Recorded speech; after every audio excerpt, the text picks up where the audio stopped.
Bonjour à tous, j'espère que vous allez bien, c'est Yota et aujourd'hui je vous retrouve pour un nouveau point météo concernant le fort risque tempétueux pour ce vendredi. Mais nous allons également voir dans ce point météo le passage neigeux, l'important passage neigeux qui va concerner la France ce mercredi 7 janvier 2026. Nous allons voir donc tout cela dans ce point météo, cette nuit déjà, ce matin donc de ce mardi 6 janvier 2026, nous avons déjà eu un premier passage neigeux sur le centre-ouest du pays, comme vous le voyez à l'écran sur cette image radar. Une dépression donc qui a traversé la France du nord-ouest vers le sud-ouest, qui a balayé donc une bonne partie de la façade ouest du pays. Dans le sud-ouest, on a eu quand même un bon saupoudrage de neige, notamment sur le nord de la Gironde, dans les Landes, mais c'est surtout donc entre la Vendée et la Charente-Maritime qu'il a le plus neigé, donc vraiment sur le centre-ouest du pays. Cette première dépression donc nous a déjà donné un bon petit passage neigeux. Donc j'utilise actuellement le modèle à Rome, le modèle à maille fine donc de Météo France, qui va me permettre avec cette carte que je vous ai déjà montré dans un précédent point météo, de vous montrer donc le type de précipitation. Alors cette carte elle est intéressante à utiliser parce qu'elle nous permet de voir quelles régions vont être concernées par de la simple précipitation liquide, donc de la pluie, et quelles régions, quelles zones vont être concernées par des précipitations sous forme solide, donc ça veut dire de la neige. C'est une carte assez précise. Donc on a le passage neigeux de ce matin qui est en train de s'évacuer comme vous le voyez sur le sud-ouest de la France. On va avoir donc cette nuit une accalmie, et puis comme vous le voyez donc demain matin, donc ce mercredi 7 janvier en matinée, on va avoir l'arrivée d'une longue bande de pluie, donc une dépression qui va faire donc son arrivée. Cette dépression va commencer à aborder dans un premier temps la Normandie et la Bretagne, donc elle arrive par l'ouest, par l'océan Atlantique. Et puis vous voyez qu'en se décalant progressivement vers l'est, eh bien, vous voyez que les précipitations, donc on a une zone rouge qui apparaît. Donc sur cette carte du modèle à Rome, ce qui apparaît en bleu, c'est des précipitations liquides, et ce qui apparaît en rouge, c'est les précipitations solides. Donc en gros, en bleu, c'est la pluie, et en rouge, c'est donc la neige. Et vous voyez qu'en se décalant vers donc l'est, eh bien, ces précipitations, en arrivant dans un air très froid, vont se changer tout simplement en neige. Cette neige donc va commencer dans un premier temps entre la Normandie, les Hauts-de-France, mais également du côté de la capitale, du côté de la région parisienne, également du côté du Mans, ça va descendre petit à petit vers le centre-ouest, encore une fois. Donc ça c'est pour mercredi matin, vraiment au petit matin, vers 6h, 5-6h du matin. Par la suite, le front pluvieux va continuer, le front neigeux même à ce stade, c'est plus vraiment un front pluvieux, c'est vraiment un front neigeux, va continuer de se décaler progressivement vers l'est de la France. Et là, vous voyez qu'on a une zone rouge foncé qui apparaît, ça signifie tout simplement que à ce stade, il y a de fortes chutes de neige. Donc il y a vraiment une neige sèche, comme vous le voyez sur la petite légende juste ici. Donc une neige sèche, donc une neige qui devrait tenir au sol. Le front neigeux donc va de plus en plus en fait se décaler vers l'est. Il va également s'intensifier, ça va grossir. Le nord-est de l'Aquitaine va être concerné, les régions centres seront concernées avec une accumulation, on va le voir juste après, de plusieurs centimètres de neige dans ces zones-là. Également donc le Grand Est qui va être concerné par cette neige. Et puis finalement, cet épisode de neige, il atteindra son paroxysme en fait dans la soirée de mercredi sur la façade est du pays, où là vous voyez qu'il aura vraiment pris quasiment la moitié du pays. Et la neige en fait à ce stade sera vraiment assez forte, ce seront de fortes chutes de neige qui vont tomber, avec une bonne accumulation au sol, plusieurs centimètres, on verra ça en détail juste après. Et puis à l'arrière, on aura donc finalement des précipitations qui redeviendront liquides avec une hausse des températures qui donc annoncera l'arrivée de cette tempête que nous allons voir juste après. Voilà donc la carte du cumul de neige. Donc on peut voir que entre aujourd'hui, donc ce mardi 6 janvier et donc le jeudi 8 janvier à 10h, on peut voir qu'on a une accumulation de neige qui va se faire de l'ordre de 7-8 cm, surtout donc sur la moitié nord du pays, également sur l'est et les régions centres. du côté du Massif central. Bien évidemment, les accumulations de neige les plus importantes restent encore une fois en montagne, hein, ça c'est normal.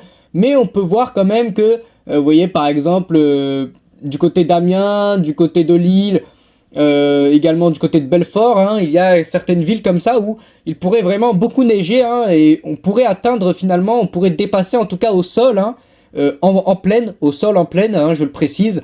On pourrait dépasser peut-être les 15 cm de neige au sol, pourquoi pas même 20, hein. On peut espérer peut-être les 20 cm de neige au sol. Donc on va à présent passer à la tempête, une forte tempête, hein, qui est annoncée donc pour la nuit de ce jeudi, ce jeudi 8 janvier au vendredi 9 janvier. Donc cette dépression, donc actuellement on a donc la fameuse descente polaire qui nous donne, hein, ces épisodes neigeux à répétition, qui est positionnée donc entre la France, entre l'Europe de l'Ouest et le Groenland. Vous voyez, ça forme une sorte de triangle en fait, qui part donc du Groenland, qui s'arrête sur l'Europe de l'Ouest et qui après repart vers la Russie. On a également donc l'anticyclone atlantique qui est positionné donc sur les Açores. Et on a un système dépressionnaire. Donc un système dépressionnaire, c'est un ensemble de dépressions qui tournent un petit peu les unes autour des autres, qui arrive par le Canada. Ce système dépressionnaire donc va s'étendre, il va finalement rejoindre la descente polaire, hein. Une descente polaire, c'est également en soi un système dépressionnaire, puisque c'est un ensemble de dépressions, hein, également qui descendent depuis le Groenland. Les deux vont se rejoindre. L'anticyclone donc du côté des Açores va vraiment s'aplatir. Et on va avoir en fait en altitude une différence de température assez marquée, hein, qui va se créer, avec au nord des températures qui seront plutôt froides, et au sud, donc au niveau de l'anticyclone, même si un anticyclone n'est pas toujours signe de température chaude, en l'occurrence là sur l'océan Atlantique, ce sera le cas, des températures qui seront plus douces. On va avoir donc un conflit de masse d'air avec un jet stream, hein, je vais vous le montrer juste après, qui sera assez puissant et qui va donc venir faire exploser cette tempête au moment donc où elle arrivera sur la France.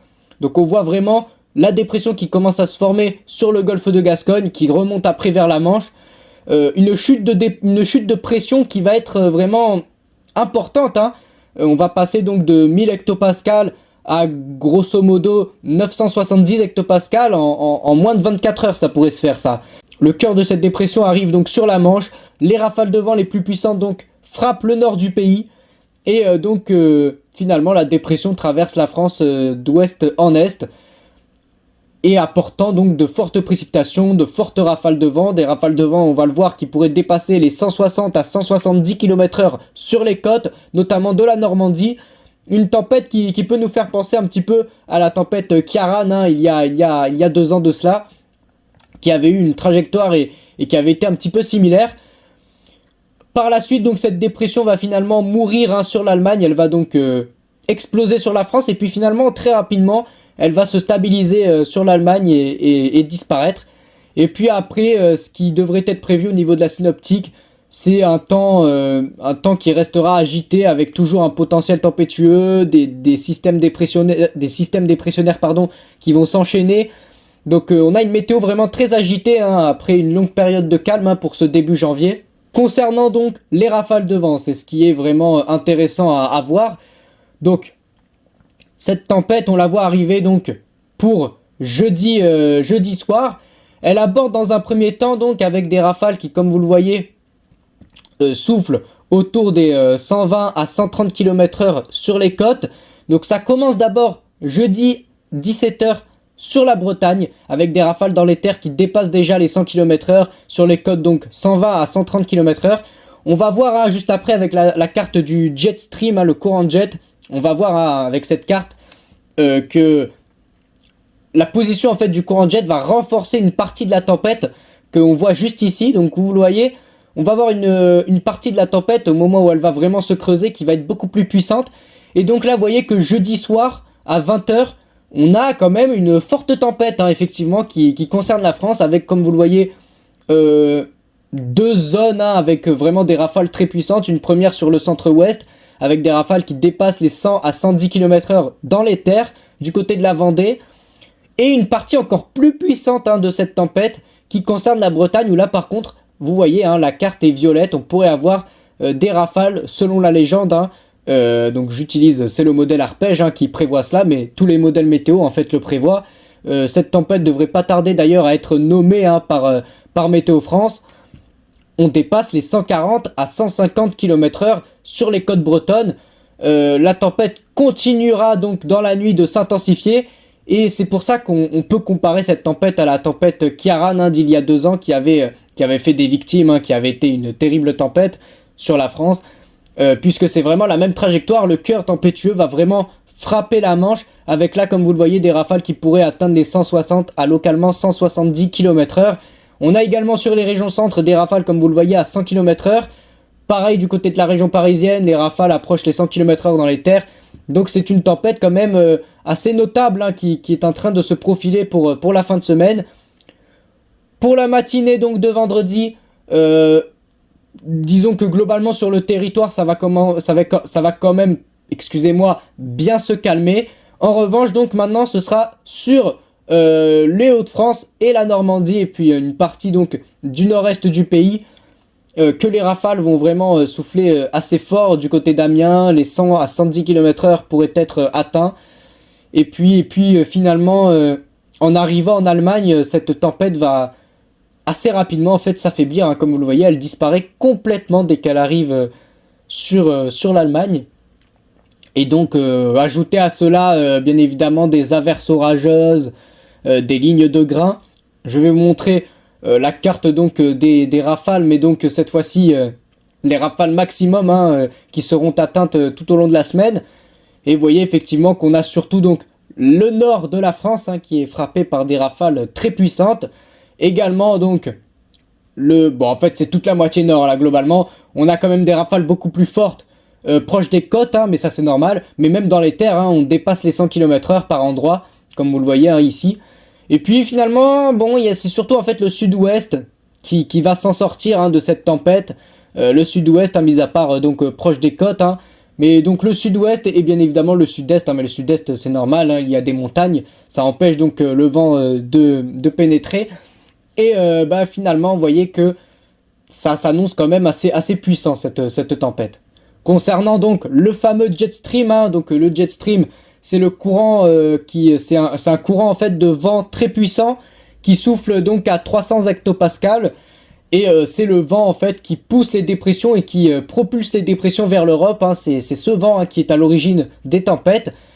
On le voit très très bien, ce courant de jet qui arrive. On a une branche donc comme vous le voyez qui se développe ce 8 janvier à 4h du matin. Cette branche de jet, elle fonce droit sur la France. Et donc, bien évidemment, on voit très très bien encore une fois l'enroulement. Alors c'est vrai que le courant de jet n'est pas si puissant que ça, mais donc comme vous le voyez, on voit en tout cas très très bien la forme de la dépression qui se creuse, poussée donc par ce courant de jet qui souffle donc aux alentours de 240 km/h. Alors c'est vrai que moi je vous le dis, ce ne sont pas des valeurs qui sont vraiment exceptionnelles, franchement, pour une tempête de cette envergure. C'est pour ça que ça reste à suivre. Peut-être que la tempête sera un peu moins puissante que prévu, mais bon. En tout cas, une chose est sûre, c'est que ce courant de jet, il est braqué sur notre pays. Et la dépression, une chose est sûre, c'est sa trajectoire. Elle va frapper la France. Ça, aujourd'hui, on en a la certitude.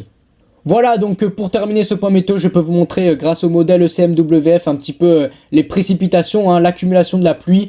Parce que sur une période de 24 heures, on va voir qu'il pleuvra beaucoup, notamment sur la journée donc de jeudi. Avec, comme vous le voyez, sur le sud-ouest, sur le nord de l'Aquitaine, sur le centre-ouest, jusqu'à 20 mm de pluie en 24 heures. Donc il va quand même pas mal pleuvoir sur cette période également, c'est quelque chose qu'on peut noter. Regardez, vendredi, c'est encore plus marqué cette fois-ci dans le sud-ouest. Pareil, 25 mm de pluie, on monte jusqu'à 35 mm de pluie ici.